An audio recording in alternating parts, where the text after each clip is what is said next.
Hi friends, welcome to our channel. ముందుగా మా channel చూసేవాళ్ళు సబ్స్క్రైబ్ చేసుకోండి. ఇప్పుడు నేను చెప్పేది ఏంటంటే, నిన్న నాగుల పంచమి జరిగింది కదా. సో అక్కడ మేము పూజలు చేసామన్నమాట. పూజకు ముందు పాయసం రెడీ చేస్తున్నాను నైవేద్యం కోసము.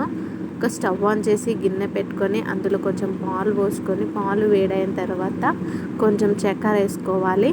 అలాగే మరొక ప్యాన్ పెట్టుకొని అందులో కొంచెం నెయ్యి వేసుకొని సేమియా అండ్ బాదం పప్పు, జీడిపప్పు అవి ఫ్రై చేసుకొని సేమియాలో వేసుకోవాలి.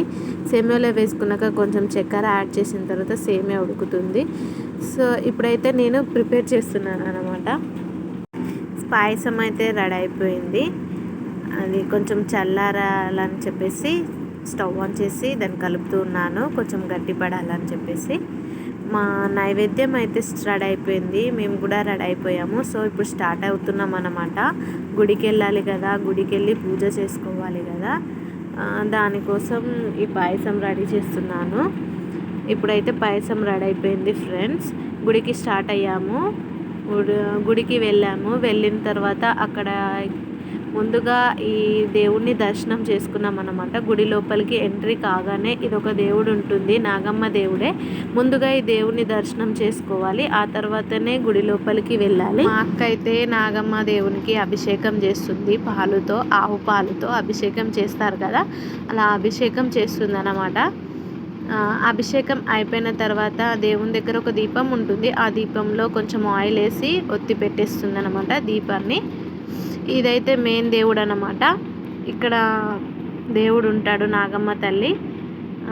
పూజారి అయితే నేను వీడియో తీస్తున్నాను అని చెప్పేసి నడవండి నడవండి అంటున్నాడు. పూజ అయితే కంప్లీట్ అయిపోయింది. ఇది పుట్ట అన్నమాట, దేవుని పుట్ట. దేవుని ఎదురుగా ఒక పుట్ట ఉంటుంది, ఆ పుట్టకి పాలు పోసి ఇలా పువ్వులు నైవేద్యం అన్నీ పెడుతున్నారు. సో మా అక్క కూడా అలా పెట్టేసింది అన్నమాట. ఇదైతే దేవునికి ఎదురుగా చెట్టు ఉంది, రాయి చెట్టుకి మొక్కుకున్న వాళ్ళు ముడుపులు కడతారన్నమాట, వాళ్ళ కోరిక నెరవేరాలని చెప్పేసి. ఇదైతే ఉయ్యాలన్నమాట, నాగమ్మ ఉయ్యాల. ఎవరైతే పిల్లలు కాకుండా ఉంటారో ఇక్కడ మొక్కుకుంటారు, ఉయ్యాలలు కడుతున్నామని చెప్పేసి.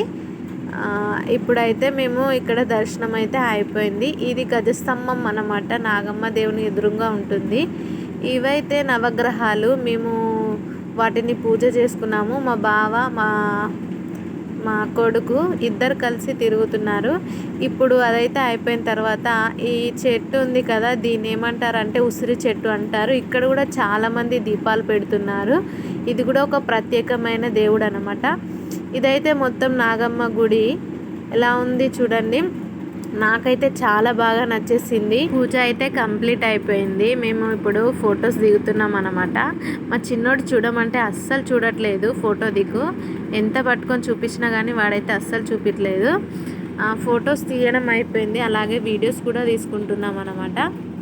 ఇక్కడ చాలామంది ఫొటోస్ వీడియోస్ తీసుకుంటున్నారు. ఇది ఒక ప్రత్యేకమైన దేవుడు అన్నమాట. ఇక్కడ అయితే కుంకుమ ఇంకా బొమ్మలు ఇవన్నీ పెట్టారన్నమాట. పెద్ద జాతరలాగే కనిపిస్తుంది కదా, ఇక్కడ పెద్ద జాతర జరిగిందండి. ఇక్కడ నాగమ్మ దేవుడు ప్రత్యేకం అంట చాలా. అలా అని ఫుల్ మంది కూడా వచ్చేసారు, చాలామంది ఉన్నారండి, ఫుల్ రష్. మేమైతే ఇక లైన్లో నిలవడం మస్తు కష్టమవుతుందని చెప్పేసి మా బావగారు అయితే టికెట్స్ కొనుక్కొని ఫ్రీ దర్శనానికి వెళ్ళేసాము మేము. ఇగో ఇప్పుడు చూపిస్తున్నాను కదా, ఇది ఒక ప్రత్యేకమైన దేవుడు అన్నమాట. ఇది లాస్ట్ అన్నమాట. ఇక్కడ కూడా చాలామంది పసుపు కుంకుమ వేసేసి దర్శనం చేసుకుంటున్నారు. మేము కూడా అలా చేసేసాము. మా అక్క అయితే పసుపు కుంకుమ వేసి దర్శనం చేసుకుంటుంది. చూడండి ఎంత పెద్ద లైన్ ఉందో. అయితే ఫ్రెండ్స్, మా వీడియో నచ్చినట్టయితే లైక్ చేయండి, షేర్ చేయండి.